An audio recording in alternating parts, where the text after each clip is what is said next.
What's up, everyone? It's Chicks in the Office with Rhea and Fran, giving you that Friday energy on a Monday. Happy Monday, everybody. Woo-hoo. Maybe you had yourself a nice little weekend. You're ready to start the week. Who knows what's going on? I feel like we're just about to teleport to Chicago. Like, it feels weird that we're here right now. Yeah. And yet on this same day, I have a dozen match in Chicago. Right. And it's like we're leaving literally right after we record, but we're here. But we're here now. Nobody's here. Nobody's here at all. I'm so glad I decided to go. I know. So true. I walked in and I was like, oh my gosh, I'm so happy. Yeah. Like, I have my suitcase with me right now. I was leaving and you were just like, bye. Like, I'm sitting at your desk. Literally, there's nobody here. Everybody's in Chicago. Yeah. Yep. Well, not I'm like making it like everybody, but like a lot of people. Anyone who's in right. Chicago. Not me. Besides, I pulled a U and I packed this morning. Yeah, so unlike you. Very, very unlike me. But I was on Long Island all weekend. And you're also. I'm going there for like 2 days. I actually don't have a flight home booked. Yeah. I was just going to feel out when I was going to go. Chicago forever. Yeah. Like, I just was like, okay, I'll go home on Wednesday at some point. But that's totally fair. And I think you can absolutely feel it out. Yeah, I had the same.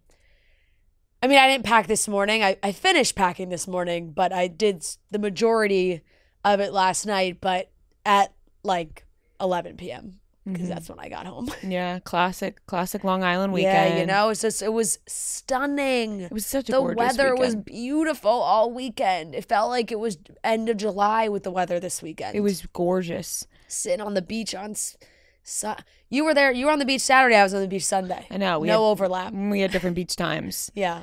I did go to the beach Saturday all day. It was fantastic. I hit 2 different groups. I got like full beach time in. So nice. 2 different beaches, 2 different groups. I was like, oh my God, what a day. Yeah. What a day we're having. Yep. And then went to the movies at night. So it was a perfect little summer Saturday. Favorite. My favorite. Get a nice little tan, you're sun-kissed, you go home, you take a little shower.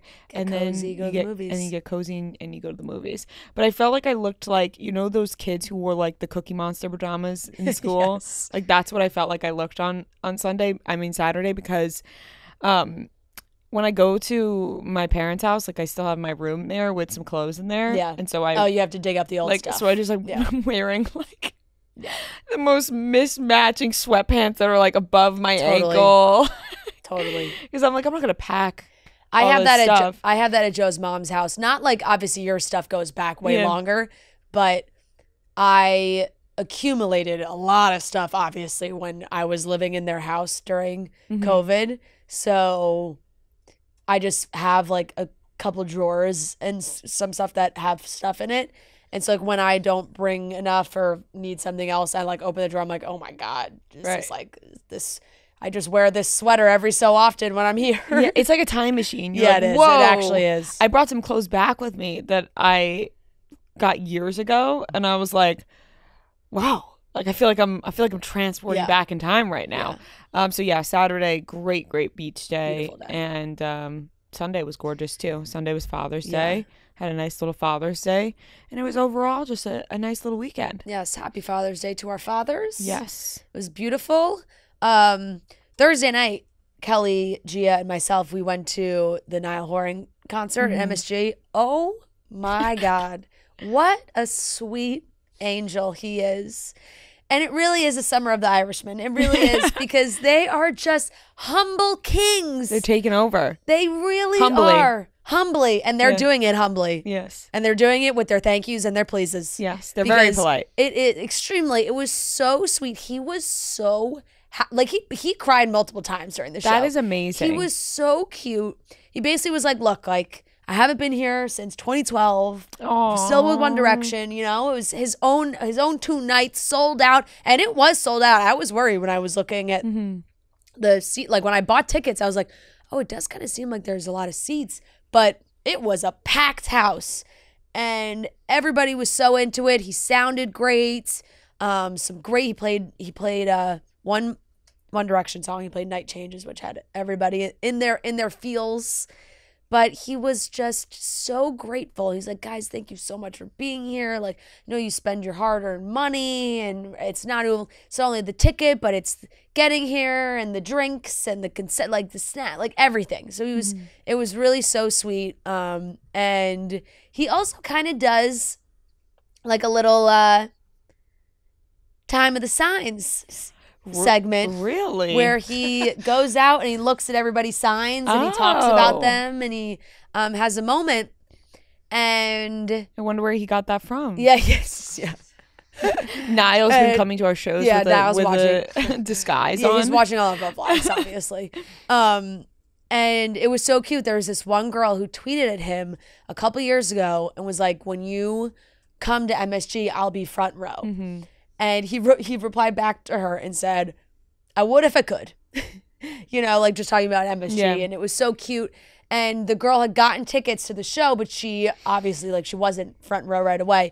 But either Niall's team or the Garden, whatever, they found her. They moved her to the front row. She had her sign with her tweet on it. That's amazing. It was really, really cute. And then there was another woman that was like, here for my mom's or grandma's, I forget if it was mom or grandma's, like 81st birthday. And she was adorable. Niall jumped down, gave her a hug in the crowd. That's adorable. It was so cute. And you could tell he really appreciates it, because the fact that he was able to recall that tweet, him or his team was able to go, oh my God, I've waited all this time to play Madison Square Garden. Now I'm here. What about that girl who like wanted me to play? It was so long ago. Yep. So that is so sweet, so amazing. Was he great? He was great. He was fantastic. He solidified number 2. Number 2 spot? Number 2. It's not even close. It's 1 and 2 and a large gap for me now. Mm-hmm. Because the other ones have attitudes. They do. Totally. Zayn's not a humble king like Niall, I can tell you that. No, he's not. Louis has an attitude? Yeah. Does he? Yeah. So, yeah. They all got attitudes besides Harry and Niall. Yeah. Louis maybe is a cuspy, but I think he has like an attitude about certain things. If I just guessed, I thought he seems like the most innocent. Wasn't Louis the one that got into that fight, or was that Liam? One of them put out an album. I think that was Louis. One of them put out an album called Nobody's Listening. That was Zayn. That's Zayn. Yeah. Deep. But everybody is listening to Zayn, so you don't. It's like not as right. It's not as doesn't cut as hard. Yeah. Exactly. Yeah. Exactly. But go on, Niall. Swim, little birdie. God, crushed it. Oh my God, that sounds amazing. So proud of him. I don't know what this haircut is though that all these guys are doing these days, where they like the bangs. Yeah, it's like the Irish guy, like Paul Mescal has it too, kind of. Which I don't know how I feel about it. It's not not bad, but it's not great, right? Well, come on, I can barely see your beautiful face. Exactly. Move your hair. Push that hair out of your face, honey. Can you tell him his hair looks sexy? Push back. It does. And no, it was a great show. Really, that sounds amazing. Yeah, it was a lot. We had a lot of fun. We were very glad we went. And experienced and had that experience with him. We feel bonded. To kick off Irish Boy Summer. Exactly. Forget Rodent Boy Summer. No, it's Irish Boy Summer. And some of those rodents are Irish. Yeah, so there's a crossover. There's a crossover. There is a crossover. So that sounds like a delightful weekend. Yeah, it was great. It was really great. It felt like the first like real summer weekend. Yeah. To me. Yeah. So it is fucking summer. Yeah. Because it's hot. And it's going to be hot. We're going into a heat wave. We are going into a heat wave. So in London, they're complaining about a heat wave. Guess what the temperature is? Like 80 degrees Fahrenheit? 78. Oh. They're complaining about it. But I mean, granted, like a lot of places, like a lot of them don't have air conditioner. Yeah. They're not used to that. Right. But they are complaining about a heat wave of 78. But I'm excited for it because I'm going to London very soon. Yeah. And I was like, perfect temp. That's a perfect temperature for me. I'm becoming a godmother next Sunday. It's Luca's baptism. Amazing. Yeah. Sweet. He's so freaking cute. He had his first bathing suit on yesterday. Oh. Hulk. He was dressed like the Hulk. It was so cute. I'll show you pictures after. I mean, every time Nicole poses a picture, I'm like, he's just a little old man. He literally is though. Like he has such a like.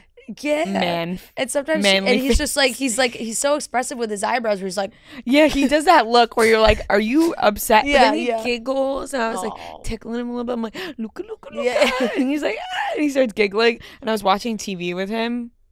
1 besito, 2 besito, 3 besito, lots of besitos. Besito means kiss. Besito. Yeah. Oh, is that I don't. There's the show? What's there's the one you were talking about the other day? Senor Bob. Senor Bob. But that wasn't Senor Bob. This one is a it goes back and forth from English to Spanish. So they Okay. teach them both in My God, he's gonna Italian, Spanish. He's gonna be trilingual. Luke is going to be able to speak it all. Let me tell you. But you start memorizing. I'm like, oh my God, this is helpful though. Yeah, yeah. Mari, ma. Very, very, very. I mean, clearly it's stuck in your head. Yeah, it is. I'm sorry. All right, let's get into the topics for today's show. We're going to be talking about Armie Hammer. He talked about the cannibalism accusations. Yeah. J-Lo wishes Ben Affleck a happy Father's Day on her Instagram story. John Mulaney posts a picture with his hand in a wedding band, deletes that. A$AP Rocky had a cutie little Bottega campaign, of course. Joe Alwyn talked about his breakup with Taylor Swift. And Nick Jonas is going to be in a new Broadway show. Broadway is calling his name. The theater is calling his name. And Scooter Braun is officially retired. And we have a weekly watch report. So let's get into it, starting off with the topics. One thing we know for sure is that Abercrombie has the best dresses. You guys know it. We know it. I am wearing Abercrombie dresses nonstop all summer long. It is the dress destination. A dress-destination, one might say. And I have been so impressed with all the cute dresses that have been dropping this season. Long, short, flowy, flirty, formal, fun, and in a zillion different fun colors and patterns. Beyond their dresses, they're the best place to go for summer shorts, tops, activewear, everything. So visit Abercrombie.com or download the Abercrombie app and say yes to all the dresses and shorts and tops and leggings and tees and everything cute to make this your perfect summer. I was just on vacation. Everything I was wearing was Abercrombie. It was truly almost everything I packed. Every light, fun dress that you can walk around with in the summer is perfect for Abercrombie. Abercrombie drops new stuff every Thursday. Download Abercrombie's app or visit Abercrombie.com to shop their new arrivals. So, as you may recall, a couple years ago, Armie Hammer was accused of being a cannibal and also of many other things. A lot of women that he had talked to came out and talked about their experience with Armie Hammer, and it was not good. Right. And I feel like we could qualify it as, a desire, maybe a desire to be a cannibal. A desire to be a cannibal. Because I feel like there's a distinction between wanting to eat somebody and actually eating somebody. And I think that is because I don't know if he ever actually, I don't believe he ever actually ate a person. No, I don't think he did, but the accusations were that he is. But it was something that thrilled him. Yes, and I'm pretty sure one of the text messages read, remember, like, I'm straight up a cannibal. Yeah, right. Like, I'm pretty sure the text messages were like, but I don't think he actually something was about eating ribs. People. Yeah, like, I want to cut up ribs. It got intense. It got intense. Yep. And there were multiple women who came out and spoke about their time with Armie Hammer. Yes. Now, recently, Armie Hammer appeared on the Painful Lessons podcast, and now I guess this podcast is a place where people talk about the hard lessons they learned in life. Well, and one of them being, having cannibalism desires from Armie Hammer. And he talked about the allegations that, stuck with his reputation, and they sure did. He said, people called me a cannibal and everyone believed them. They're like, yep, that guy ate people. Like, what? What are you talking about? Do you know what you have to do to be a cannibal? You have to eat people. How am I going to be a cannibal? It was bizarre. He also said that there were discrepancies in whatever it was that people said. He was not in a place in his life. Now he's at a place in his life where he's grateful every single bit of it. Yeah. I'm actually now at a place where I'm really grateful for it, because where I was in my life before all of that stuff happened to me, I didn't feel good. I never felt satisfied. I never had enough. I never was in a place where I was happy with myself, where I had self-esteem. I never knew how to give myself love. I never knew how to give myself self-validation, but I had this job where I was able to get it from so many people that I never had to learn how to give it to myself. So after all this happened, right, his career obviously plummeted. Yeah. Because people were like, oh my God. Yeah. This man is a cannibal? Yeah. Like, what? Yeah. Like, it got out of control. And then, you know, his marriage fell apart to Elizabeth Chambers. She filed for divorce in July 2020. They share 2 children together. Yeah. And he said it was an ego death, a career death. A neutron bomb went off in his life. It killed off everything. And, you know, he also was having some thoughts at the time. He was started to feel, you know. Yep. So he said he thought there were a lot of times when he thought he couldn't take it anymore. He was getting hate. And yeah, so it got pretty deep, and he got into it about where all of those accusations and his career ending, all of that led him to then end up in a dark place mentally. I feel like we have made it to the time now where he's going to start, like, obviously he just did, but where he's going to start talking about all of this stuff. And I don't know if it's because he wants necessarily to work again, or if what he wants to do. But yeah, he mentioned, you know, I was able to pick up my kids at school every day, and like all these things is why he kind of like turned it around and saying, you know, I'm grateful for everything that happens because it's allowed me to have those certain moments, but also, like, I mean, it's crazy. Everything you have to look back at it. I'm sure he has to look back at it at a different perspective for his own sanity. But yeah, I mean, it did absolutely destroy his career, and that's it. Like, I don't really know. Like, I don't really know if the world's ready for like a Armie Hammer redemption story here. Right. I don't know. Yeah, he clearly has a hunger for it.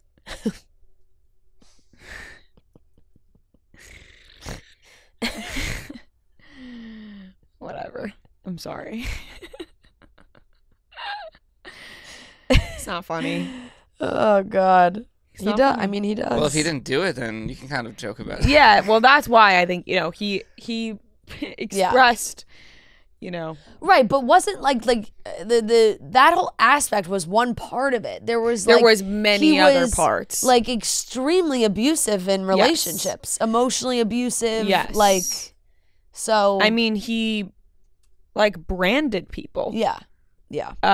So yeah, there were so many other layers. There was a lot of layers I to think this. I think Armie's like, oh, I was accused of being a cannibal. He can focus on the cannibal thing because it is the most extreme, outrageous one. Right. But it's easy for him to be like, come on, let's be real here. Like, that's crazy. Yeah, and meanwhile, there were so many other things. And I'm sure, to the, you know, outside world, people really stick with the cannibal stuff. Like, they don't know about the other text messages. Right. I don't think everybody else was like as locked into like you know, the Effie's Instagram and everything that was being posted at that time and all that. It was intense. Yeah. There were videos. Yep. It was yeah. So I don't know, like, I don't know if the world is ready for an Armie Hammer. I hope he has gotten the necessary help that he clearly needed. Yes, I agree with that.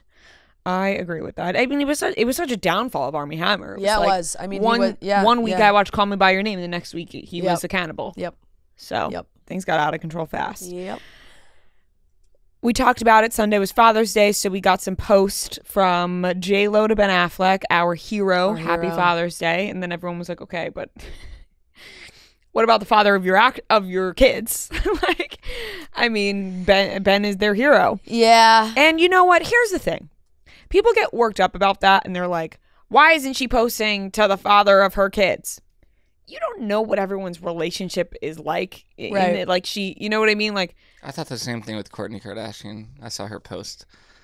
And it was, but to Travis, and it's like, well, you don't know what Kourtney Kardashian's relationship is to Scott right now. So does she, I'm sure, you know, in person, does she say Happy Father's Day? Maybe, but like, it comes to a place where really it's like, think why does people everyone need have to publicly post? say Happy Father's Day to their exes? Yeah, I think that's an unnecessary. Like, why? Like, they don't need to do that. And exactly, it's like, more power to you if you do, right? And you have if that you're comfortable relationship. doing that, that's great. But it shouldn't be a requirement for everybody that they have to post about their ex-husband. And let's be honest, it shouldn't be a requirement to have to post literally anything for any holiday, whatever, anything. People automatically like, they didn't post. And it's like, well, maybe they were enjoying their day, know? And it's also okay to post as well. Like, I think both are totally okay. But people like immediately jump to conclusions. Like, no posts. It's like, I'm sure Courtney said Happy Father's Day to Scott. Yeah. Or maybe she didn't. Who fucking knows? Right. But I don't care. Yeah. Like, no, it's not a big deal. I couldn't care less. Definitely not if Kourtney Kardashian says Happy Father's Day to Scott Disick. So that was a post by J-Lo.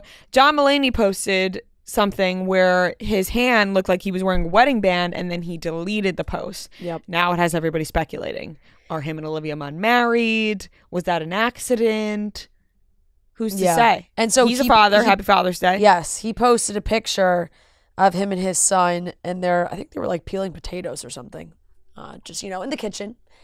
And he had the ring on his finger. Then he deleted it and posted another picture where he wasn't wearing a ring on his finger. So interesting. That's interesting to me, to go out of your way to take your ring off to then take another picture. Yeah, a fan wrote, it's weirder that he deleted it than it is for them to get married, TBH. Like, it feels weird to go out of your way to hide that you got married. But it's like, I don't know, if they did, maybe it's something that they want to keep private. It was like an accidental oops. But at the same time, the damage is done, my guy.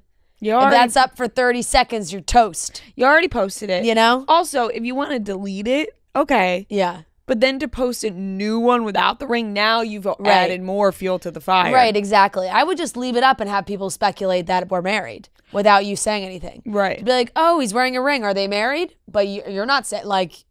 You're not 100% neither sure. confirm nor deny at that point. And like, they do have a kid together, so it wouldn't be the most shocking thing in the world for them to have gotten married. No, it would not. It certainly would not, but I don't know. Maybe that's just like... John went through a very public divorce. Mm-hmm. Maybe it's something that they've discussed where they, wanted to keep it secret for a little bit. Yeah, and that's fair. I don't know. Cat's out of the bag, perhaps, if that's because it looked like a wedding band to me. I don't know. That's my. I don't think like with a wedding, like he's just wearing a silver wedding band, literally. On his finger for no reason. Right. Yeah, maybe he was just taking it for a test spin. Right. Taking it around the block a little bit. See how it feels. I think that it's probably like they were keeping it, hush hush. He had the public divorce and people were very outspoken when he started dating Olivia Munn. Yeah, like totally. So outspoken. Yep. So maybe they didn't want to. And she's been dealing with a lot of health things lately. Yeah. So I feel like maybe they just wanted that out of the spotlight, and now totally. And it's another reason why, like, hey, they love each other, so maybe they just wanted to get married, and that's beautiful. Yeah. But now everybody is going to speculate a little bit more. So cute. Oh my gosh. So cute. Who's just the cutest and who's absolutely just crushing dad life? A$AP Rocky. Yeah. I mean, I can't get enough of this man and their children. So he did so cute. He did a Bottega campaign for Father's Day. I can't get, and I thought about the lyric of Drake being like, just go model, like don't make music, go model. And here he is modeling with his kids. Yep. And he looks fantastic. Yep. And it's for Bottega, which is sick, and it's like it is absolutely adorable. It's a genius campaign. So cute. Like a really, really great campaign. Great get for Bottega. I mean, he's just A$AP Rocky is a style icon. Yeah. A brand would be lucky to work with him. Totally. And their freaking kids also are so cute. So that was a good, a great campaign, one would say. So good. I can't get it. Like, it's just so funny that Drake was like, yeah, just go model. Nobody cares if you sing, blah, blah, blah. And like, he just continues to do that. Like he continues to just pop out of nowhere with a sick campaign or with Rihanna and with their kids. And he's not worried about making music. He's just looking cute as heck with his kids. It's so cute. They're like, they're just running around. They have the back of their shirts were like a knit. It said best dad and a heart. On the shirts. I mean, obviously it's the cutest thing ever. They're little like slippers. And ASAP wrote, to all the fathers who dare to dream and all the fathers who dare to love, which is a quote. Then he wrote, it was a pleasure to work alongside my children and family, Matteo Blasi and Bottega Veneta, Carrie Mae Weems, to bring you this heartfelt Father's Day piece. This special moment captures the vulnerability, love, and interaction between my sons and I. I'm proud to be the man they call Dada.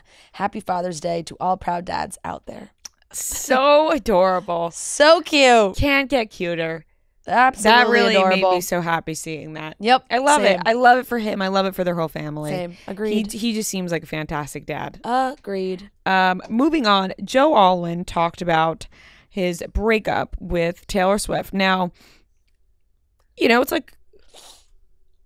It's been a while. It's been a while. Yeah. Over a year now. Yeah. Right? Yeah. Because they broke up in like, I don't know, April of last year or maybe a little bit before that. I think it was before that. I think it was like way before that. I think it was like I think publicly it was around then, but I think realistically it was before that. Here are some quotes he said. He said, 1 week later, it's suddenly in the public domain and the outside world is able to weigh in. There's always going to be a gap between what is known and what is said. I have made my peace with that. I would hope that anyone and everyone can empathize and understand the difficulties that come with the end of a long, loving, fully committed relationship of over 6.5 years. That is a hard thing to navigate. What is unusual and abnormal in this situation is that 1 week later, it's suddenly in the public domain and the outside world is able to weigh in. You have something very real suddenly thrown into a very unreal space. Tabloids, social media, press, where it is then dissected, speculated on, pulled out of shape beyond recognition. And the truth is, to that last point, there is always going to be a gap between what is known and what is said. I had made my peace with that. So that was the initial quote. I think that this is so fair to say. Yeah. I think it's an extremely fair thing to say about a very public breakup. Absolutely. It's the respectful way to go about it. Like you said, loving 6.5-year relationship. As he also said, as everyone knows, we together, both of us mutually decided to keep the more private details of our relationship private.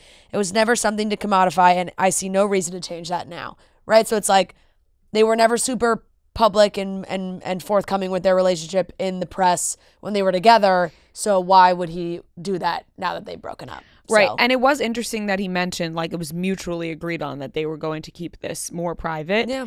And I think people are now trying to like rewrite history a little bit. Right. It's just tough when one person is an actor and one person is an artist, a musician, songwriter, where like songwriting is going to come with telling stories from their life. So people feel like they are getting more details from her side because it is through her songs, but it's not like she's doing press being like, this is what happened. Right. So there is it's a difference. It's tough because it does feel like Taylor probably shares more, but that's her job. That's her career. The beauty of songwriting. Yeah, exactly. And I feel like that had to be kind of expected. Yeah. I think maybe you know that when you're dating Taylor Swift. He's probably more talking about like not Taylor, more just like the public perception totally. And the discourse around their relationship and their breakup, not Taylor writing songs or anything about her. It's more about just like the public in general, which he basically said. It's like everyone has their thoughts and speculations and they throw whatever into it. They, like I said, sometimes it sounds like they're rewriting history. Yeah. And it does feel like enough time has passed now where this is kind of the perfect way to address it. You have to eventually somehow publicly, because if you don't, there's always going to be the risk of an interviewer saying like, well, how did that go with that? Like, how'd that end, And now he can say, because I'm sure it was always like when he did press, hey, no, nothing Taylor Swift. He does this piece. Now it's done. And in the future, it's always like, he's not going to address it again. He already did. Here's where he addressed it, So it's like, he's moving on from it. It's over. He doesn't have anything more to say about it than that, which I think was, like you said, the right way to go about it. And he said that he is now in a really great place in his life, professionally and personally. So that's it. That's that. And I think that's totally cool. And I don't think that anyone should bash him. I think people should just let him live his life. It's better off. We now got Travis and Taylor. Yeah. So what? Yep. We should be. Go, congrats, Joe. Go live your life. Yes. Go, professionally and personally. Yep, exactly. Wasn't meant to be. It was not meant to be, very clearly so. Yep. Because I don't think that she would have moved on and have been so happy in a new relationship if she was meant to be with Joe. Yeah, I agree. So I think they are both better off in this way. Big news, and maybe this is why the brothers had to cancel their European tour. I mean, there seems to be many reasons. There's many reasons, but Nick Jonas is going to Broadway. Yeah. Broadway. I mean, it won't start till 2025, so it's like obviously not. Why? Rehearsals. Yeah. No, 100%. But I think probably this movie that he's doing is the big thing. But boy, is he booked and busy, my guy, Nicky Poo. He's ready to go, ready to hit the stage again. He's a talented young man. And he is great on Broadway. I have seen him before. Did you sign up for tickets? I absolutely. Immediately. I saw the video. It was him and his co-star. They were saying you can go to the last 5 years Broadway.com to sign up for updates. I said, woohoo, here I go. I want to go. I'm throwing my hat in the ring. I want to go. Well, I'll let you know when I get updates. I want to see Nicholas. What's his middle name? You don't know his. No, I do. I do. What's his middle name? Look it up, Noah. No. Anthony? No. What the fuck is his middle name? Honestly, I'm looking at it right now. It doesn't really, it's not what I would have thought. Jerry? Yeah. Yeah, Nicholas Jerry Jonas, right? Yeah. Nicholas Jerry Jonas. Yeah. Okay. I got there eventually. That doesn't really roll off the That's tongue. what I'm saying. It's not like a cool. No, it's a tongue twister. No, it is. Imagine his name was Jerry Jonas. They cut the Nick out. Jerry Jonas. Jerry Jonas. Big Jer. I'm surprised. I feel like that would have been Joe more of a and stage Jerry. name. Jerry and Joe. And Joe would have ultimately been the cooler one. Yeah. Glad I got there. That would have been embarrassing. That would have been really embarrassing. I would have put you in timeout. No, if you didn't get Nick Jonas's middle name, you would have to leave the room for 5 minutes. Do you know any celebrity's middle name? I mean, you have to ask me. Justin Drew Bieber. Okay. Well, that. Yeah. Right. Haley Road Baldwin. That aren't products. I'm pretty sure everybody says Taylor Swift's. Allison. Yep. I knew it was an A name. God, I'm on a fucking roll. Yeah. Yours is Noelle. What about Beyonce? Carly Rae Jepsen. Carly Rae. Miranda Lynn Cosgrove.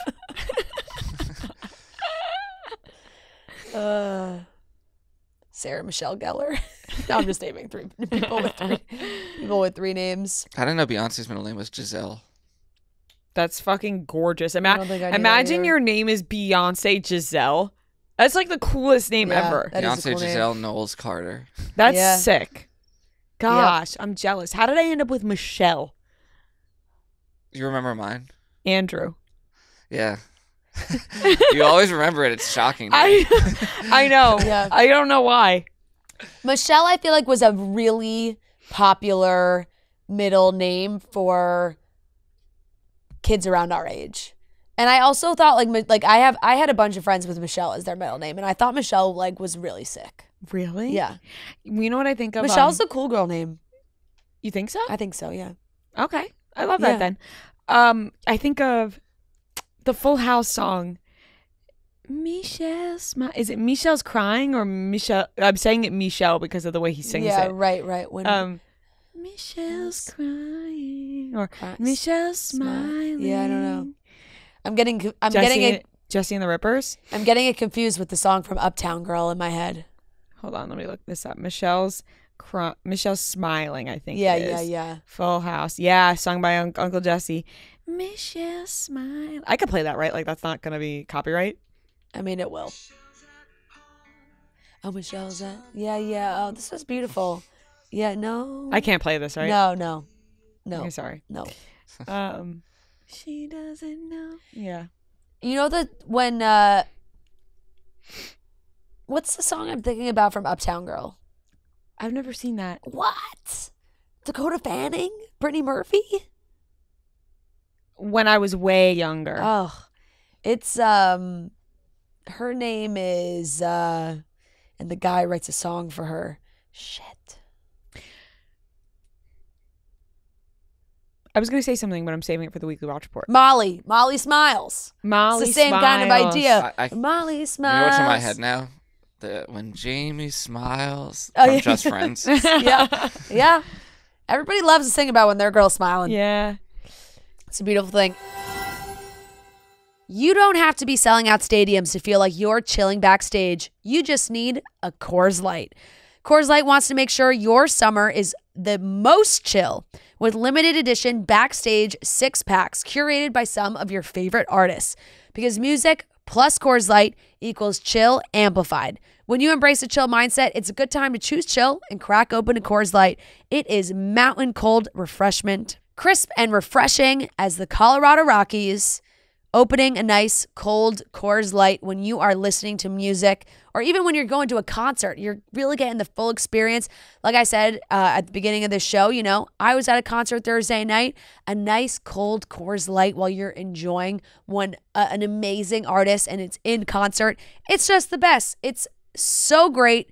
So you want to amplify your chill this summer? Do it with Coors Light. Choose chill. Choose Coors Light. Visit CoorsLight.com/summermusic to see how Coors Light can amplify your summer.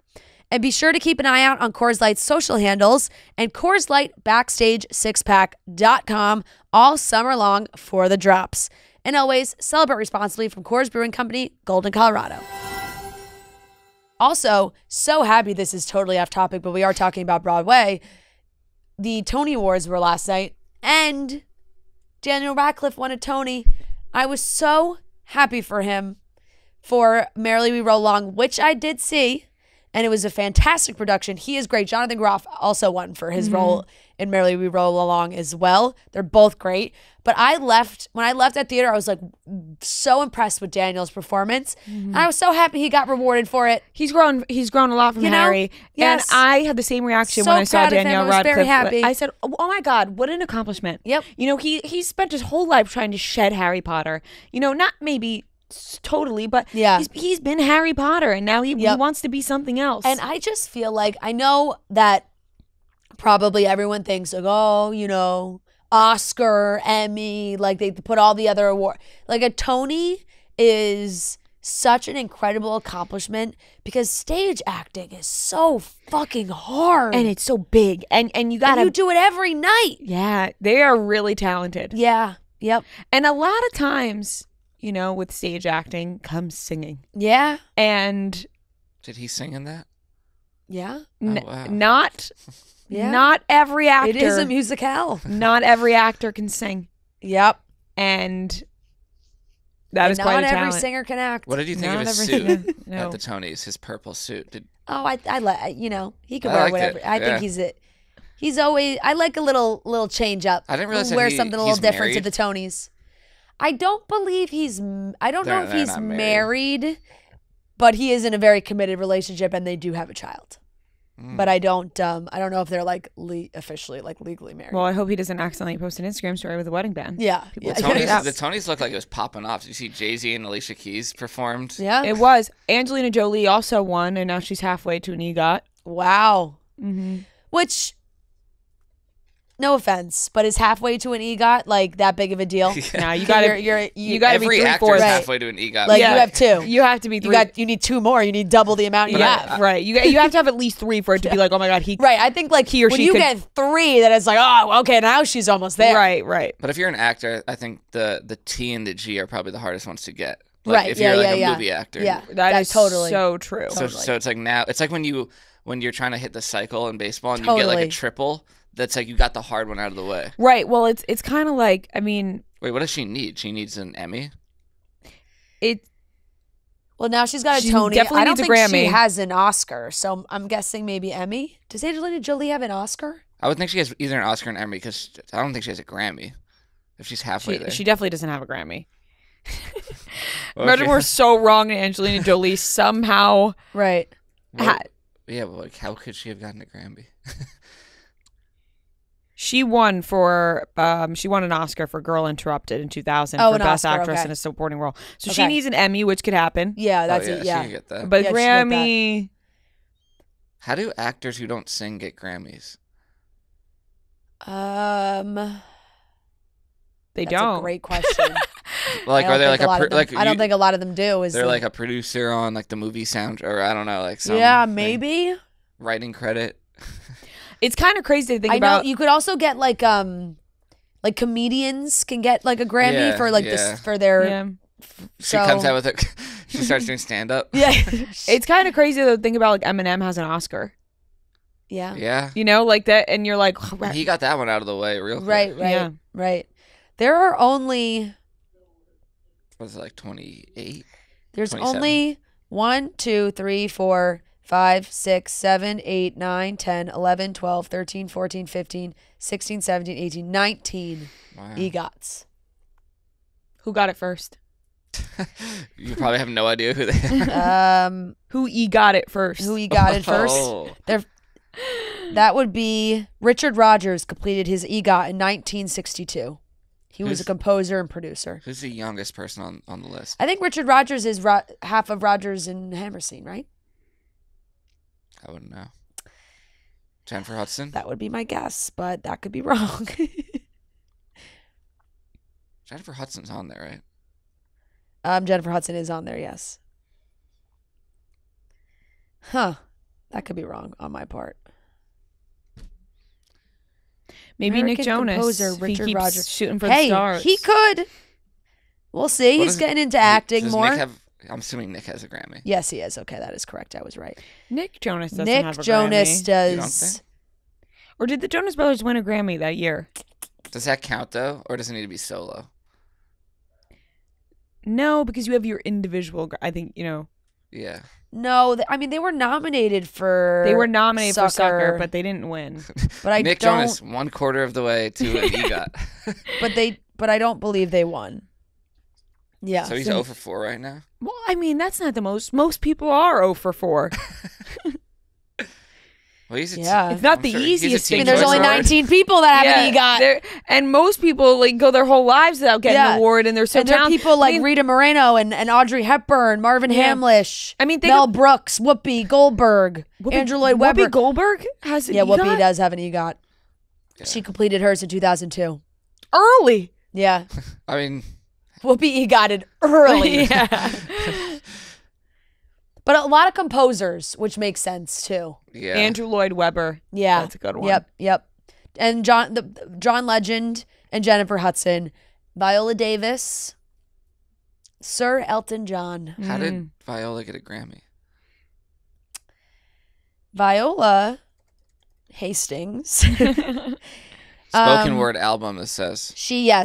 got a Best Actress in Supporting Role for Fences in 2017, Primetime Emmy for How to Get Away with Murder, Best Audiobook Narration and Storytelling Record. That's that. There it is. That's the loophole. Write a book and then read it out loud. Wait, really? So that counts? As a Grammy, Best Audiobook Narration and guess, yeah, Storytelling I guess. Record. That's impressive. That's where you Angelina gotta Jolie's go. gonna start reading books. That's where you gotta I gotta go. put my hands up for Viola. Yep. And then she has 2 Tonys. Shit. Do you think she did that knowing, like, this could get me a Grammy? No. And I could get to EGOT? But maybe like she did it, but in the back of her head, I she was mean, like, wait, potentially fuck, because it was the maybe. last one she had to complete. Yeah. Oh, okay. Yes. Yeah. Then Her that team makes is sense. like, She all got right, the how do Tony. we- Yeah, she got the Tony first, then the Primetime Emmy, then the Oscar, and then it was like then the All right, we gotta the Grammy try. came in 2023. Okay, totally makes sense. Yeah, they cooked that one Yeah, up. we gotta they get cooked you that one up we gotta special you to get reading that a book Grammy out loud. Yeah, for sure. Yeah, that makes a lot of sense. Elton John actually just got his EGOT this year because of his He finally got an Emmy in 2024. Oh my God, you took what? long enough. Obviously, Elton. he had a bunch of Grammys, Tony in 2000, Oscars for Rocket Man and Lion King. And then 2024, he got Outstanding Variety Special live for Elton John, Farewell from Dodger Stadium. Look at that. He like toward the end of his life, he became an Yeah, EGOT. exactly. Because His first Grammy was 1987. So Wow. shit. many years for him to complete his EGOT, but he got there. He did. He Do you he get got anything? there. But he got there. Yeah. Do you get like a trophy for being an EGOT, or just like Right. the title? I think you just know in You your just put all soul. of them Yeah, next to each other. yeah, Yeah. You spell them out You on just your like shelf. you just put in your bio for all things. It's Yeah. like John Yeah. Legend, EGOT winner. Does he Yeah. have it in his Instagram bio? No, I don't I was think gonna so. say. But you know, Right. he is an EGOT. I do want to go to Nick Jonas on Broadway. Perfect. I mean, We'll go. I know it's not just Nick Jonas on Broadway, but I'm Yeah, looking yeah. at it as like it's Nick Jonas on Broadway. Yeah, exactly. So congrats, Nick. And produced by Jason Tartick's brother, yes.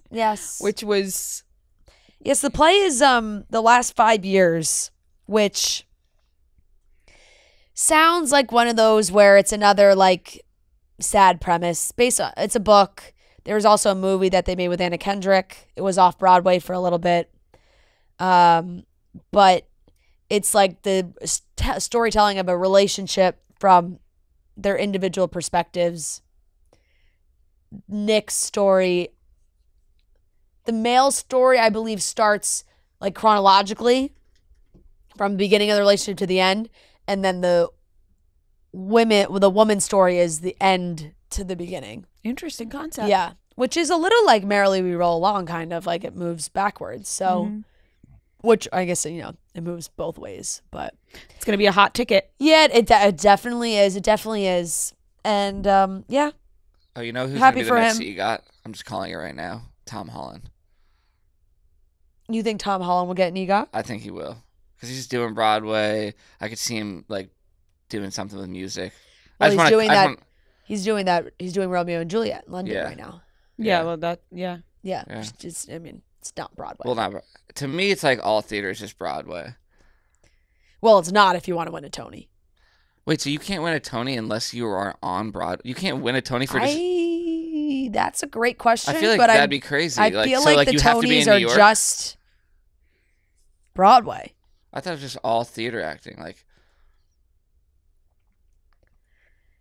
That's a good question.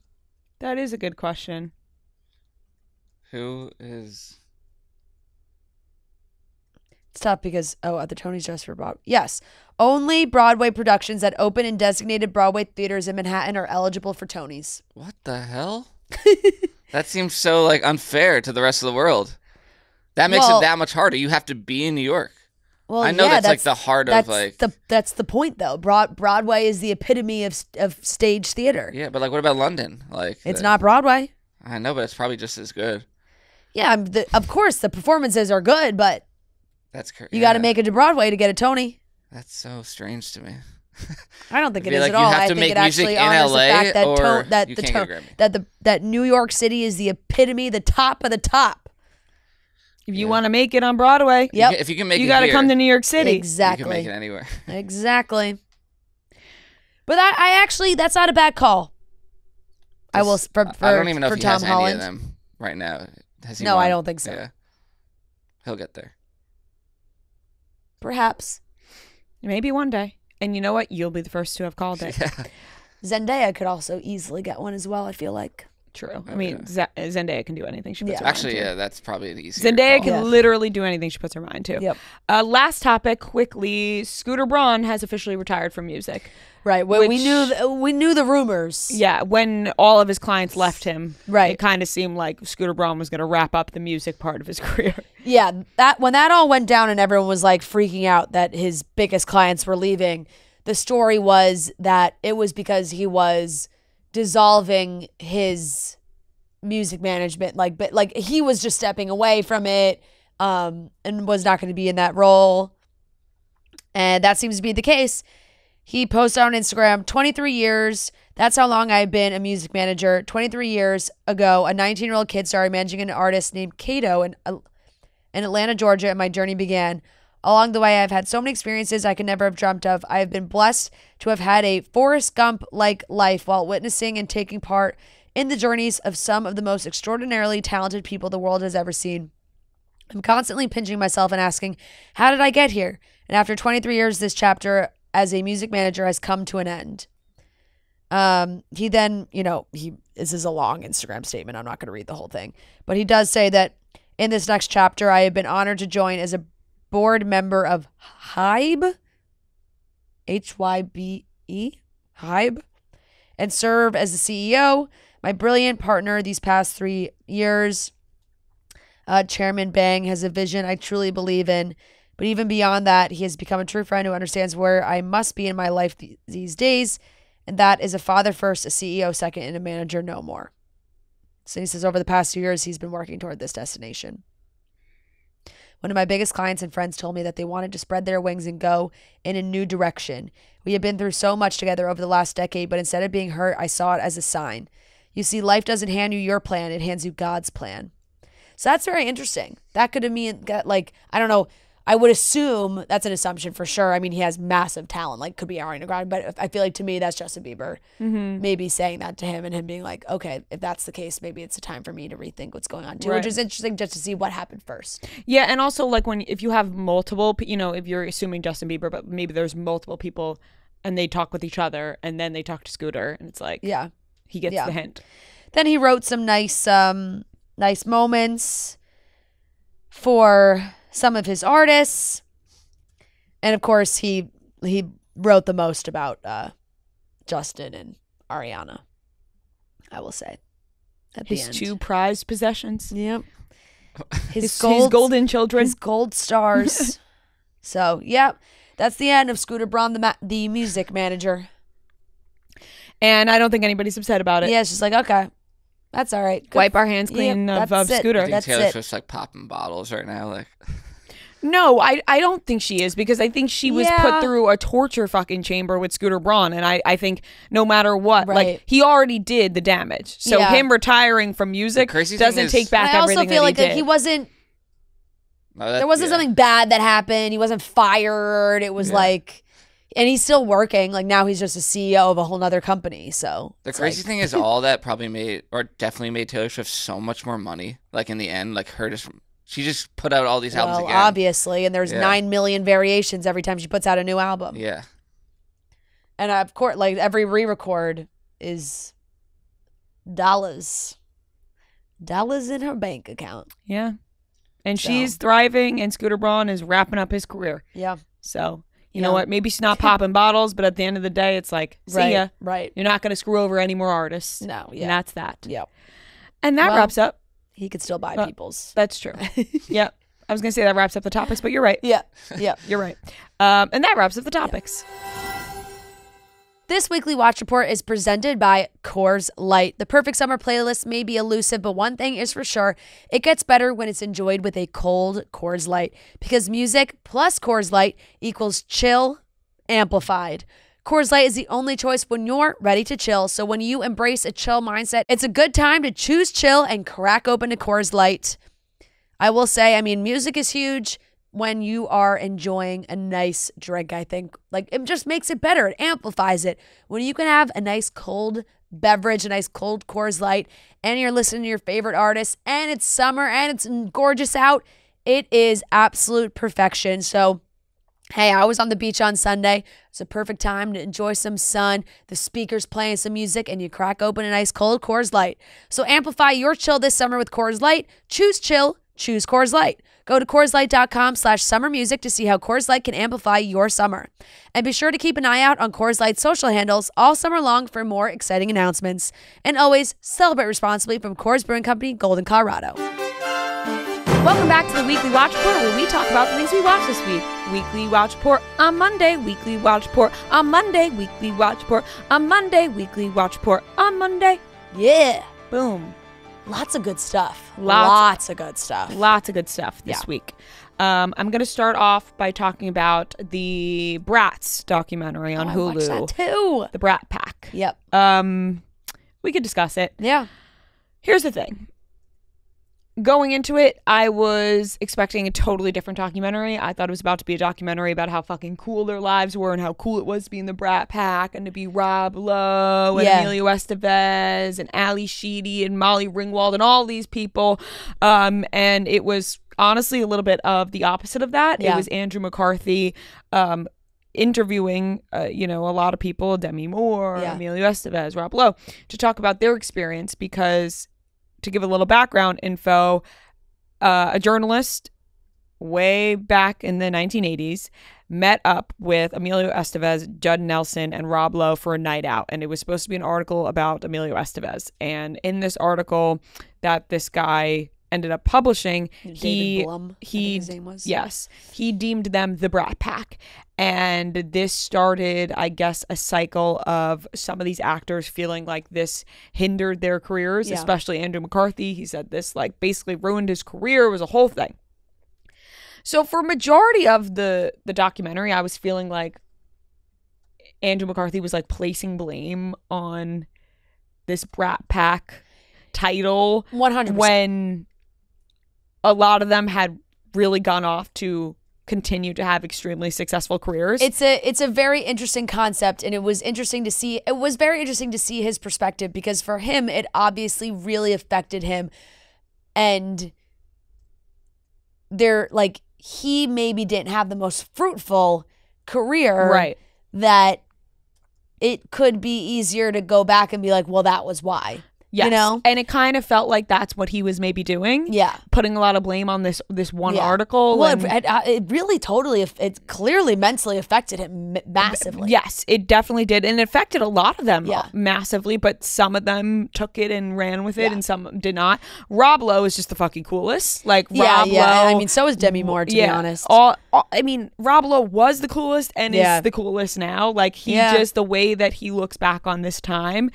And it's hard not to look back on the time and go, yeah, it was cool, because he had succeeded so much and he was the cool guy and he was Rob Lowe. And I mean, St. Elmo's Fire, Rob Lowe. Yeah. If I was a teenager during that time. Oh my God. Forget it. Unbelievable. Truly maybe one of the hottest to ever do it. Just unbelievable. Truly Him unbelievable. Playing that sax with the earring in St. Elmo's Fire. I couldn't believe my eyes. I mean, Have you seen St. Elmo's Fire? I mean, I've seen a lot of the movies that Rob Lowe was in. I went through a phase, I want to say beginning of college, where I went through all of them. Me too. I had not done, when I was younger, I had not seen them. I hadn't seen Pretty in Pink. I'd seen 16 Candles, I think I'd seen, and Breakfast Club in high school. But other than that, I hadn't ventured out into the other. Yeah. So then I did a big watch and binged a lot of them and watched them all. Yeah, but me too. I really never realized that this made me, obviously they were the Brat Pack. They were the Brat Pack. But I never really thought what that even meant. Right. I kind of just thought that they just happened to all be in the same movies together a lot. I never even thought about it. I never really thought of what that name actually meant. I didn't realize that it was because a writer was calling them brats. Right. And I mean, it's a play on the Rat Pack, which is, it flows. But yeah, I remember one night I watched The Breakfast Club, 16 Candles, Pretty in Pink, St. Elmo's Fire. I was just sitting in my room because you just start going into a flow of watching all these movies. Still shocking that Noah's never seen The Breakfast Club or a majority of these movies for somebody who loves movies so much. It's very, very shocking. That is actually fucking crazy. It's insane. I don't think you can call yourself a movie guy. You can't. Just because of breakfast? No. Yes. For majority of solely those that, movies. but you haven't really any of the John Hughes movies? I don't think so. It's insane. Oh my God, it was such a pivotal time. In pop culture. It really changed. And he altered movie making. Absolutely. For young adult I mean, I saw Ferris Bueller, obviously. Yeah, but Great there's movie. I mean, you say obviously, but it's some might say seeing The Breakfast Club would be obviously. What do you think's more iconic? Breakfast Club. It's just the quintessential take on stereotypes in high school. I mean, the Judd Nelson fist in the air Yeah. Don't you how about the way that they forget ended it. that? With I Judd? know, And I'm I like, know. okay, he clearly couldn't get him for an interview. No, he couldn't. But I was not surprised by that one at all. Like, Judd Nelson is not he's not in the public eye really anymore. No, and he never seemed like a friendly guy. I remember just reading interviews and stuff about Molly Ringwald and him, and she fucking hated him at some points. Yeah. So it was just extremely interesting. Yeah. But as I'm watching this, I'm like, all right, Andrew McCarthy really struggled with this. Some of them did, some of them didn't. But at the end, when he meets with this fucking journalist, my God, I just was like, you know what?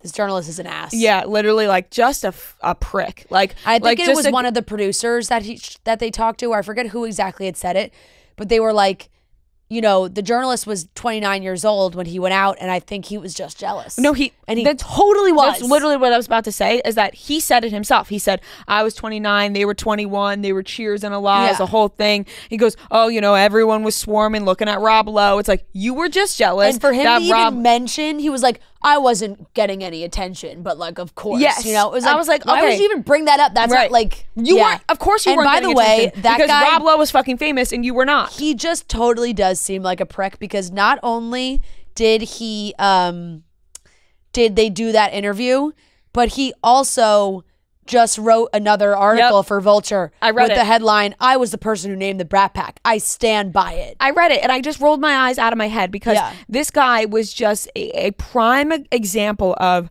what a journalist troll is like, who is jealous of the people they write about and tries to take them down because they are not living the same life. Like, that is what I took from this, that he went out on a night out on town with Judd Nelson, Emilio, and Rob, saw how cool they were, saw that they were living the life. They're making movies. They're living the dream, but at the same time, they're partying, girls, all of it. They have it all at the palm of their hands. And this guy is going, you know what? I'm going to write about this. And to be a 29-year-old guy, to write about other guys in their 20s, you just have to be somebody who is so jealous. Yeah. And it was right then and there that he was like, no one was paying attention to me, obviously. It's like, you still, that still sticks with him. Yeah. And he goes, you know, people are like, oh, you wrote the Brat Pack? It was just like, right. It almost felt like he wanted everybody to like thank him for coming up with the name. But it really is true though, because there was a time where this happened, and then they're depending on people's managers, agents, teams, studios, directors. Like, they didn't want to put all of these actors in ensemble movies again, and it was so popular. So like, obviously some people were able to go off and do their own thing, and maybe you look at that and you're like, oh well, some people had, maybe they had the star power, maybe they didn't. Yeah, I mean, Rob Lowe clearly had the star power. But it's just like, there's for someone, for like Andrew McCarthy, I'm sure it's stuck with them so much that there may have been opportunities that could have moved his career forward that he didn't take, or he wasn't offered. Like, if somebody else from the Brat Pack was in the movie, maybe they didn't want those two people in movies together. I mean, that happened with Emilio Estevez, that they were going to be in a movie together, and Emilio Estevez said, no, I'm not doing it with him. I'm not doing it with anybody. And then the movie didn't get, and it's like,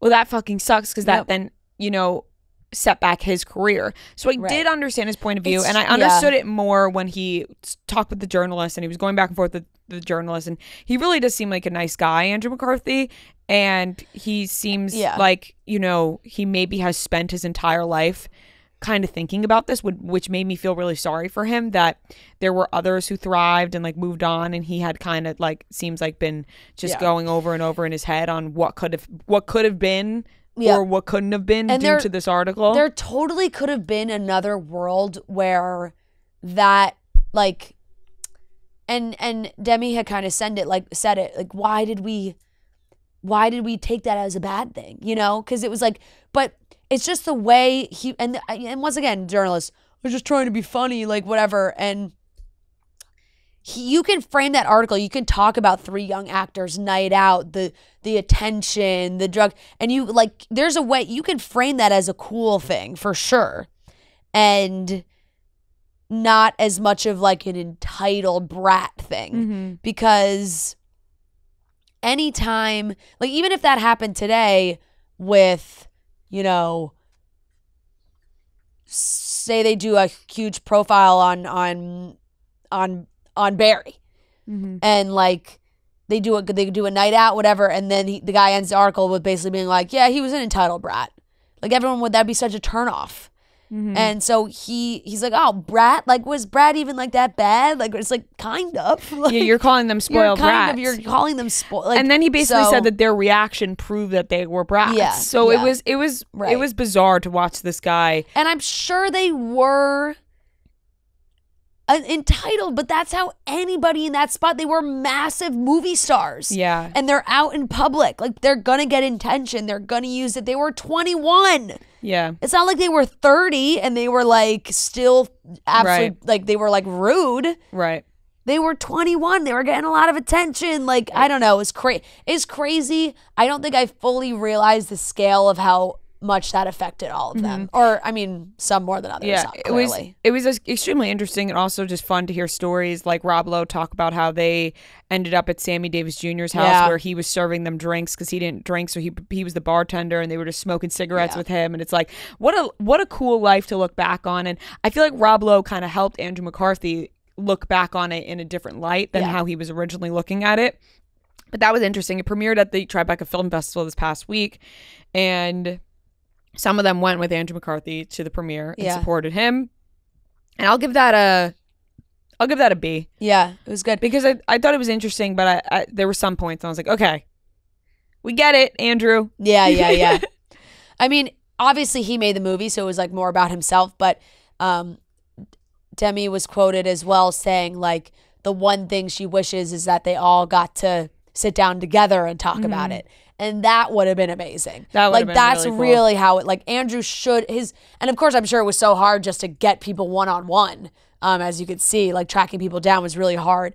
But if they were able to somehow get a lot of them in the same room to talk about it, that would have been really cool. It would have been awesome, but I feel it almost felt impossible to get them all in the same room. Yeah. But still enjoyed it. Summer House reunion, like, I honestly don't even have the breath anymore to talk about Summer House. Like, I know. I was really disappointed in this second part, I will say. And not from like more so from the Kyle and Amanda stuff than the Lindsay and Carl stuff. I know people were very, had really strong emotions about the Lindsay and Carl stuff because everyone was like, they're really coming for Lindsay. And even they felt like maybe Andy plays favorites with the guys. And that's how a lot of people online were viewing that. That as much was not as difficult because I think, for me personally, I do think Lindsay was spinning a web there. Like, for Lindsay to be like, to say she thought Carl was planning all summer for this ending is insane to me. Yeah, I agree. I mean, there were definitely, we talked about this all season. Lindsay was wrong and Carl's wrong. I'm team nobody. Like, I genuinely am a nobody side with that. Yeah. I think the most frustrating part was the fact that what I don't like is how Kyle steps in and tells Lindsay what she's doing wrong when Kyle has literally no place to tell anybody how they're acting. Yeah. When he's talking about the way Lindsay drinks and how she acts when she drinks, what about the way Kyle acts when he drinks? Yeah. Like, that's what fucking bothers me because let's talk about how you all act when you drink then. Because, Lindsay acts a certain way when she drinks, but so do you, Kyle. So you really have no room to point fingers. And it was kind of just skated on by. And people brought up a great point, and they were like, wait, so Kyle knew Amanda was struggling with depression and decided to call her lazy on national television. Yeah. Like, that is so fucked up because that can be, like, misconstrued a lot where somebody who is really dealing with, bouts of depression and whatnot can be, like, deemed as lazy when it's really not laziness. It's genuinely their brain telling them that they can't do things. Yeah. And so it's kind of fucked up to just be like, she's lazy when you know that she's struggling mentally. Like, I hated that entire, like, and I hated how they handled it with Kyle. I'm very happy for Amanda in that she felt like she wanted to share that and that she was in a good place mentally now to be able to share that and tell her story. But Kyle still needs to be held accountable for his actions. If that was anybody else, and I don't really know like what the deal is, if Andy just really likes Kyle, I don't know what the deal is. But the fact that they were even like showing the clips of Kyle like yelling and screaming, I want to be a BJ and a BJ. Oh my gosh. He is. Scandal. God. I want to be a DJ, and he's screaming these things about Amanda for Andy to not once ask, like, hey, how do you feel about, like, saying those things about your wife? Like, how do you guys handle that? Do you think you should have, like, not even really addressing it at all is crazy. And I don't even necessarily understand the argument of like, well, they're married and they figured it out. Well, they're also on reality TV and they put everyone else to the fire in their marriage. To hash everything out. Right. And they put everyone else's marriages to the fire on every other show. So why not these two? Like, and I totally am so happy for Amanda that she was, like you said, was in a place where she was able to express that. And it seemed like she got a lot of positive messages because a lot of people can relate to that.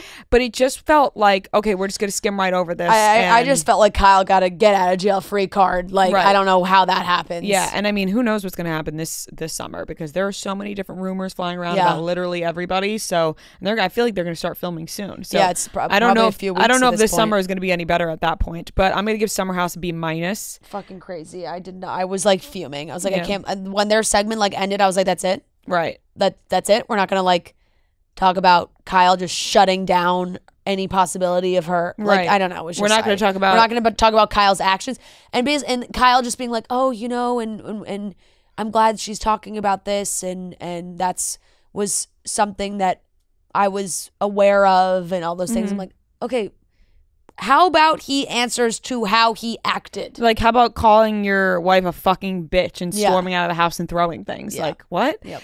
I'll give that a B-. I saw Inside Out 2 this weekend. Oh, I'm so jealous. Inside Out 2 was amazing. I will say this. Quite a disappointment when we showed up to the theater and realized it was 3D. Oh, shit. Yes. Wait, it's a disappointment? I do not enjoy 3D I don't want to watch movies. a 3D movie anymore. Here's I passed that age. No, I'm about to say something.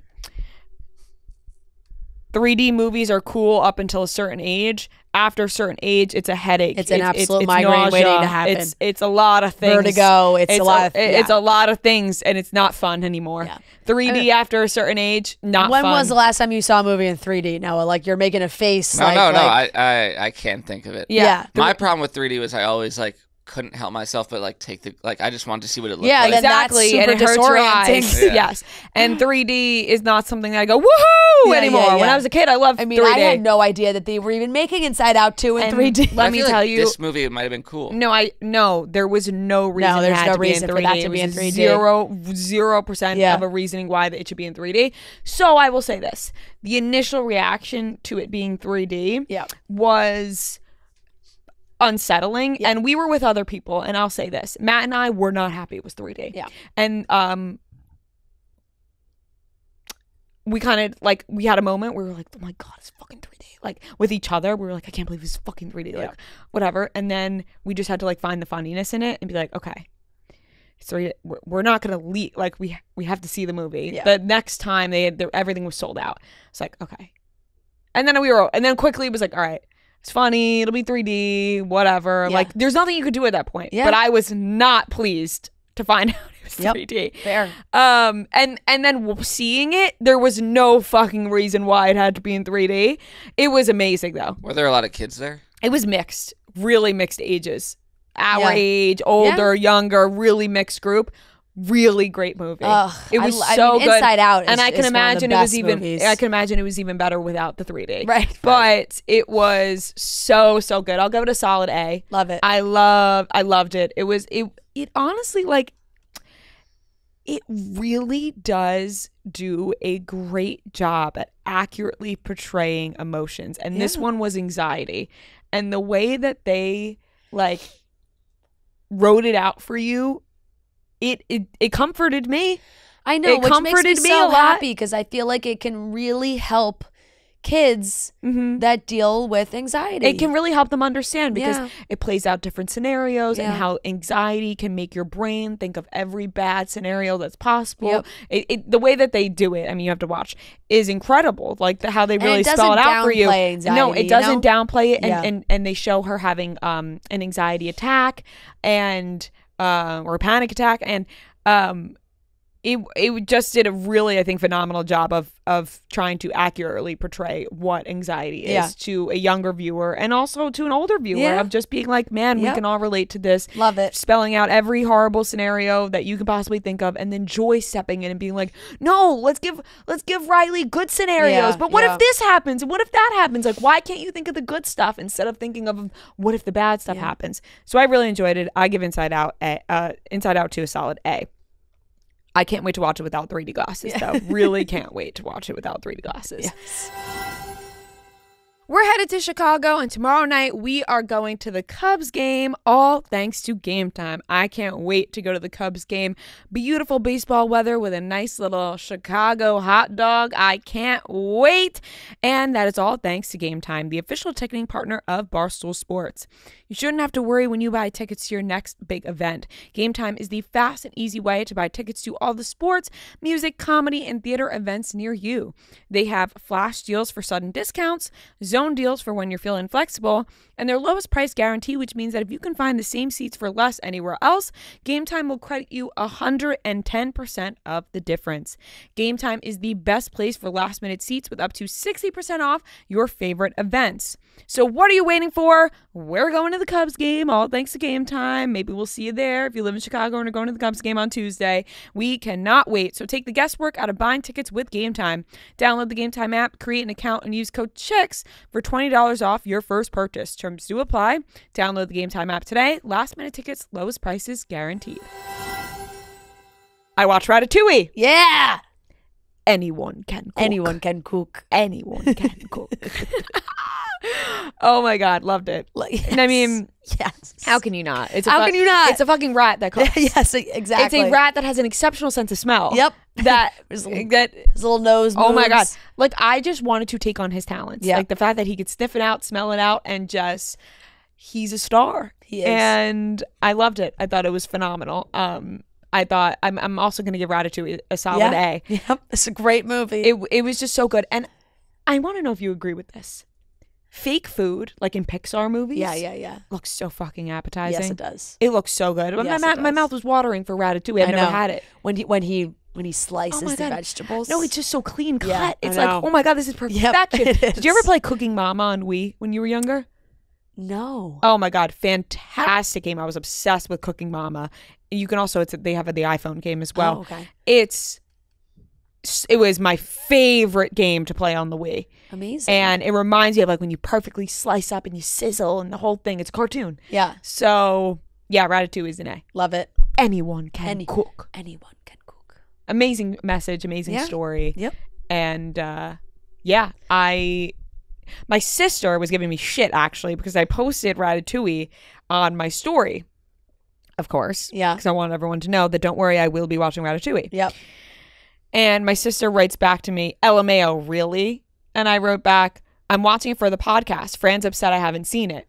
She writes, ugh, really? Of all the movies, that's the one she's mad you've never seen? I said, LMAO, you know me and Fran love Disney. Why does this surprise you? And she goes, I love Disney too, but that movie isn't worth it. And I said, go kick rocks, Nicole. Right. And then I wrote, I'll let you know when I finish. And she wrote, Raya and the Last Dragon you should watch. That one is one of the best.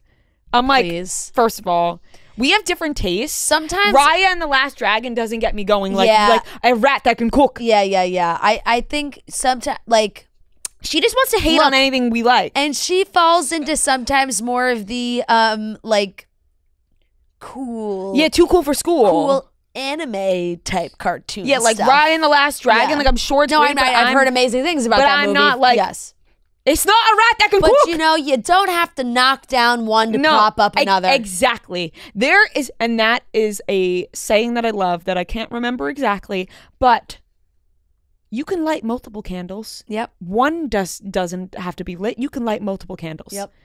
And I forget exactly how the saying goes, but you get what I'm saying. Yep.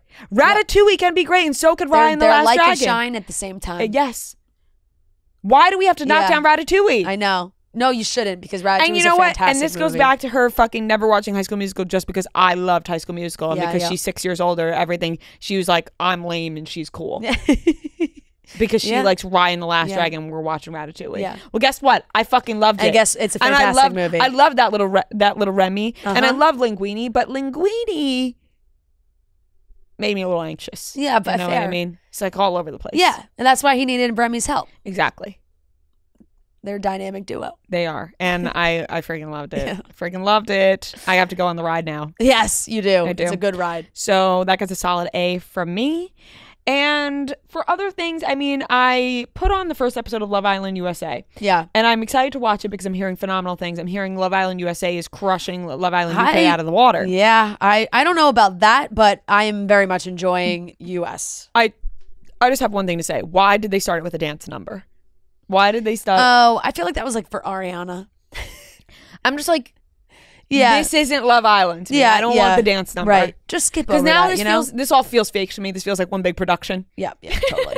It's taken the reality out of it for me. That's fair. So I won't give a grade though because I'm literally not deep enough whatsoever to give any sort of grades. That's everything I watched. Okay, I watched Bratz as well. I will give that a B+. And I also watched, like I said, the Summer House Reunion, so I'll give that a B. I watched Hitman. Great movie. Loved it. Yeah. Thought it was really good. Like you said, Noah, that Glenn also wrote the movie. It was funny because there was a certain point where, like, this is not really a spoiler, but like when Ron is just like being extra cool, and Joe looked at me and he was like, this fucking guy just writes himself the cool guy roles, you know? Fair enough. Yeah. Hey, when you're writing, you get to make yourself cool. Exactly. So I really liked it. I thought it was great. I knew like the concept, but didn't really know where it was going. So I thought like it was a great idea. It was funny. I will give it a A-. I would say. High score. I thought it was really good. Love Island UK and USA. I'm slightly behind.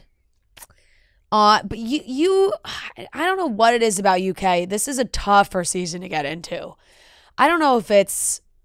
I mean, it is. It's just the cast. Like, it's just not.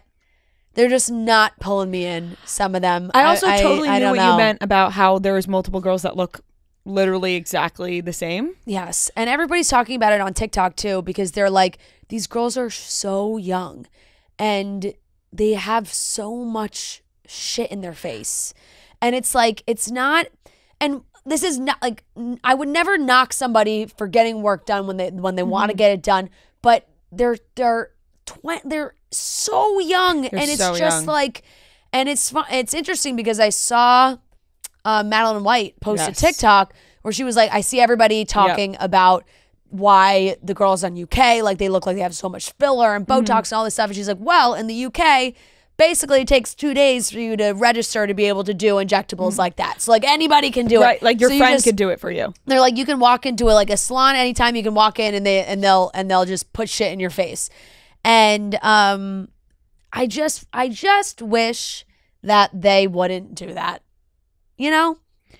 Yeah. And it's tough because it's tough because if they really wanted it and makes them feel confident, totally fine, but it ages them. Yes, it makes you look older than you are. If we're being totally 100% honest, and by prefacing saying anybody should get work done if they want to get it done, there is a line. Yeah. And a lot of times when the line is crossed, people end up looking way older than they actually are. It happens all the time, and it sucks, and it's shitty to say because you don't want to judge anybody like that. I know, but it is the honest truth. I know. I mean, I feel bad. Like there's another plastic surgeon that went viral on TikTok where someone on his staff like showed them pictures of all the girls on Love Island UK right now and was like, how old do you think they are? And literally he was guessing like mid 30s to like early 40s, and she's like, nope, 20, 22, 24, 20. Like it's not great. No.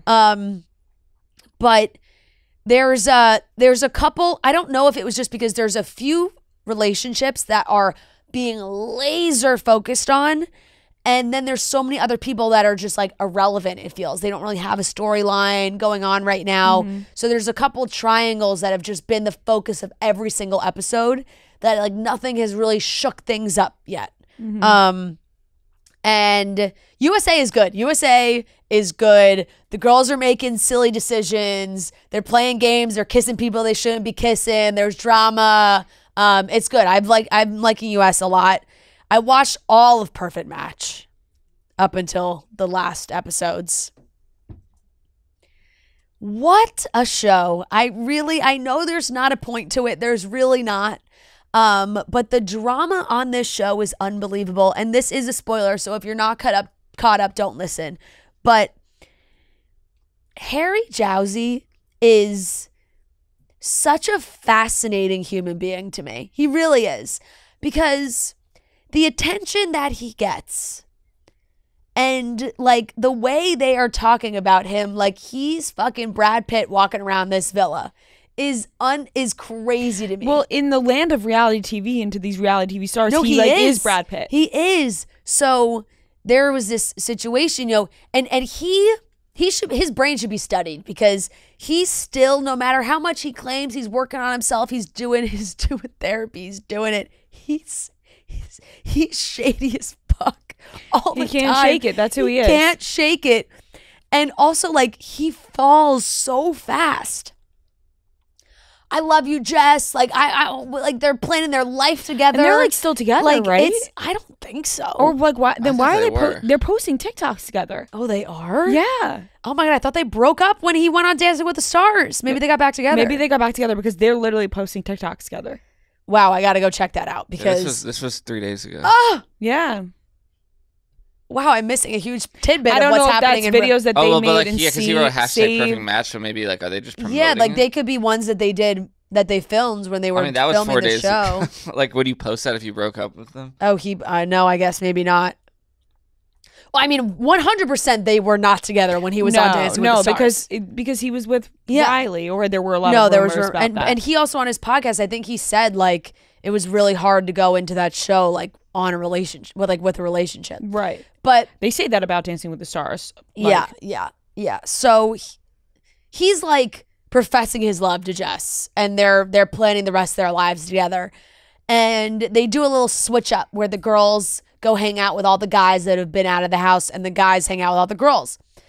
There's a split second where you can see, like you saw it, there Melinda and Harry were a little flirty.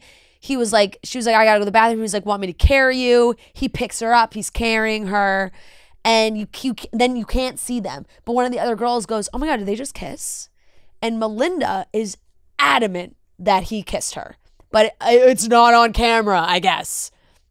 And now, like, it's a whole big thing. She comes back. She's like, yeah, Harry kissed me, this whole thing. He's looking at my belly. He's like, I want to get you pregnant. Like, crazy things this girl is saying. They're so crazy that it's like, is she really making all this up? Like, it's so wild. Would have quite the creative mind. Harry is like, girls will say anything to get their 5 minutes of fame, especially when it comes to me. Like, people will make accusations against me all the time. I'm like, oh my God, you are such a little liar. Yeah. Like, it's crazy. He's just so good for reality TV. He is, and he's just the shit he says. And then I'm like, you don't mean any. And it's crazy to me because he wants to be like, oh, I've changed. I'm so much better. He was full blown with another girl on the show, dropped her like a hot potato when he met Jessica. Like, did not turn back. He was making out with her all the time. They were cuddling. They were so great. He goes on a date with Jessica. He's like, yeah, I'm paired up, but it's more like a friendship thing. Oh my God. It's like, you're such a fucking liar. It's like almost impressive. No, it is. It's laughable. It's laughable because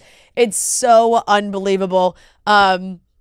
So I'm interested to see how it ends because there's been some crazy drama, and Micah's been in a lot of drama too. I will give that a B. I do like Perfect Match. Like I said, there is literally no point because it's like you win, you get to go on a vacation. But it's just like you get to be on TV. It's entertainment. You get to be on TV again for all these Netflix stars. Okay, Bridgerton, the last part of Bridgerton. The second part of Bridgerton. I have mixed emotions about this season, I will say. And I loved Penelope and Colin's story, but I just feel like we didn't get enough of them. There wasn't enough focus. Like, once again, I'm going to preface, spoiler alert. Spoiler alert. Spoiler alert. Okay.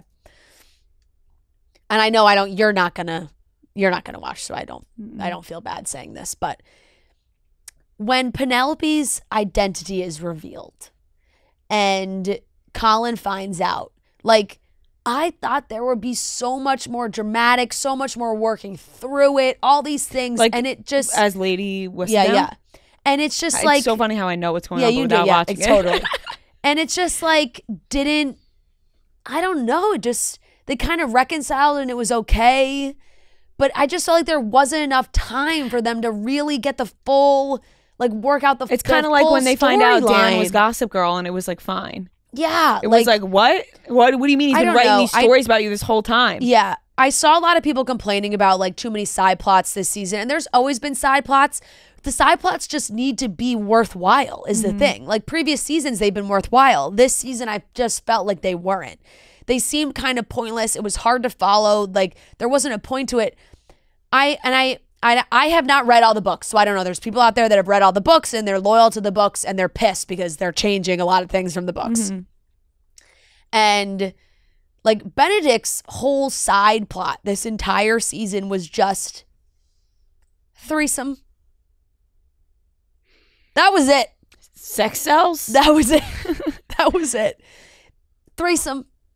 And yes, like, he's exploring his sexuality and all those things, and that's great, but there wasn't enough, like, nobody's story, they didn't give anyone's story enough time to really give it enough substance, I felt. And I wish Colin and Penelope had gotten more time because I think they're great, but it moved really fast and there just wasn't, like, there's too many other things going on. Francesca was a big focus as well, but it's like they were setting up because I guess maybe Francesca's going to be the next season. Now this is people. I think there's maybe a different showrunner, something changed, but they're happy and some people are pumped about it. Some people are not. It's torn TikTok apart from what I've seen. And there's just people that are book loyalists and they want it to be how it is in the book. And when people take creative liberties for a show, they get upset. Now, are the creative liberties for the greater good? Maybe, but it still bothers people. Francesca's storyline is that I don't want to give too much away for obviously the next season, but she finds somebody and his name is Michael. And at the end of season 3, Francesca meets Michaela. So everyone's like, oh, wow. Okay. This is flipping this completely. Gotcha. And people have, strong opinions on that. So there are changing some things, which is which you're going to do when you're working with books. But I just felt like this season didn't have the juice. It wasn't organized properly, in my full opinion. So I'll give Bridgerton as a whole, and not to say I didn't watch it all in like one sitting. It had my attention fully, but looking back on it, I felt like they could have done it better. So I'm gonna give it like a B-. Okay, still good. Yeah, good score. Totally still good. And you have not read the books. I've only read the first one. So you don't have that strong of an opinion on them changing stuff because you're not like so attached to the books. I'm not totally attached to the characters because I never read the books. But for the people that love the books and want to see the story in the book on the big screen, it's going to be different. Yeah, that would be like any other book that you read. Yeah, exactly. Like if I loved a book and then they said, oh, we're making a movie out of this book, but we're changing this. Like you'd be like, well, wait, what? Yeah. So that's how I felt about Bridgerton, and that's everything I watched. All right, good watch week. Yeah, I watched a lot. I had a lot of free time this weekend. I feel like, but there was just good new stuff. Yeah, there was. There definitely was. I watched this Dakota Johnson movie called Am I Okay? I've seen a lot of people posting about on Max. How was it? Which I just looked it up again, and I thought it was 2024, but it was 2022, so it's been out. Oh, interesting. It's not like a new movie, but it was good. I can't say I've like seen a lot of movies with her that I like enjoy, but this one was good. Okay. It's definitely like a semi-serious movie. Yeah. But I thought she was very good in it. So I'll give it a B-. Okay. Dark Matter, still watching that. Very good. Probably my favorite show right now. Apple TV. Can I pause you for a second? Dakota Johnson, was she Girl on the Train or who played Girl on the Train? No, that was Rooney Mara. Okay. Yeah. I'll give Dark Matter a B. This week's. I'll give it a B. The Boys is back. You guys don't watch that, right? No. Let me tell you something. Good. I have tried to watch The Boys 3 times. 3 separate times over the course of like but like what, the last 3 years. Or like I've watched maybe to like episode 4 or 5. Yeah. And every time it just kind of like I just like forget about it. I remember I've done it multiple times. Like I think I've watched the pilot episode like 4 times. I remember I also watched a couple of the episodes and I liked it, but then I never continued. I don't know what it was. Thing. Yeah. And like every time I'd watch the pilot, I'd be like, that was good. And then I just like I just wouldn't keep going. It's good. Sometimes it's like that, you know? Yeah. This is the last season. It wasn't like amazing. I think it'll pick up hopefully. But I'll give like the first 3 a B+. It's just a fun show to watch. Good score. Presume Innocent, the new Jake Gyllenhaal show on Apple TV. How was that? I watched the first 2 episodes. Good. Nobody loves Apple TV more than Noah. Apple TV's got good shows. Yeah. They do. Yeah, I'll give it a B. It's do you know like what it's about or? My parents were talking about it this weekend. They started watching it. Like a lawyer was murdered, and Jake Gyllenhaal is a lawyer as well, and he was having an affair with that lawyer, and then it was found out that she's like pregnant. But so people think that Jake Gyllenhaal murdered her, and it's him trying to prove himself to be innocent. But yeah, I'll give it a B. And also like he's just a great actor. So House of Dragon I watched last night, season 2. Yeah, it's back. 1. I didn't get to watch the premiere. I think I like wasn't fully paying attention, so I just have to preface it with that. Okay. Because it was boring in my eyes. Like I was just like, "What? Come on!" Like. Yeah, I mean, like, the beginning of a season, 1. though, I feel like it's always, especially with those shows. Yeah, I don't know. I also feel like I'm not that. I don't remember like what happened last season. I watched a recap and I'm like. I don't really even like know. I think a lot of people are joking about that online. Like I can tell you in like one name of a character. Like neither could I. Like I can kind of like follow along, but like I don't know. I'm not like connected to the characters like I was in Game of Thrones. I don't know why. But it's still like I'm hoping it'll pick up. But I'm gonna give this one like a C+. Okay. Yeah. It's fine. Yeah. That's it. Okie dokie. That's everything we watched this week. I'm excited to watch I'm excited for the second season. Yeah. I feel like with Game of Thrones, like. Granted, this show will probably not go as many seasons as Game of Thrones did, but like Game of Thrones, the first season into like it didn't really like hook me in until like the 3rd season. They did do a great job with the marketing, I will say. Like, yeah, they did. I went home this weekend. I went to Grand Central, and they had a giant. Like bigger than this room, dragon head, just like in the middle of Grand Central. Yeah, it's cool. Yeah, they were kind of all over the city. That's really cool. Yeah, it's very cool. All right, that's everything we watched. This episode is brought to you by Body Armor Zero Sugar. We have the brand new Body Armor sports drink here in the office. Right now I'm holding the Fruit Punch Body Armor Zero Sugar in my hand, and it is a sports drink with no artificial sweeteners, flavors, or dyes, but it provides the real hydration that you need. Maybe you had a long weekend, okay? Maybe you got in some vigorous activity and you want the Zero Sugar Body Armor to fuel you right back up. I got the Fruit Punch flavor. I personally love Fruit Punch, so Fruit Punch flavor is my absolute favorite. There's electrolytes, there's antioxidants, B vitamins, and it's all natural flavors and sweeteners, nothing artificial. So whether you're looking to stay hydrated or recovering from a long weekend, Body Armor Zero Sugar has got you covered with great tasting flavors. Like I said, the Fruit Punch, or you got lemon lime.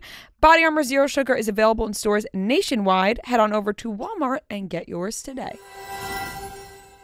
All right, that wraps up today's episode of Chicks in the Office. Thank you so much for watching and listening. We love you guys so very much, and we'll talk to you on Wednesday.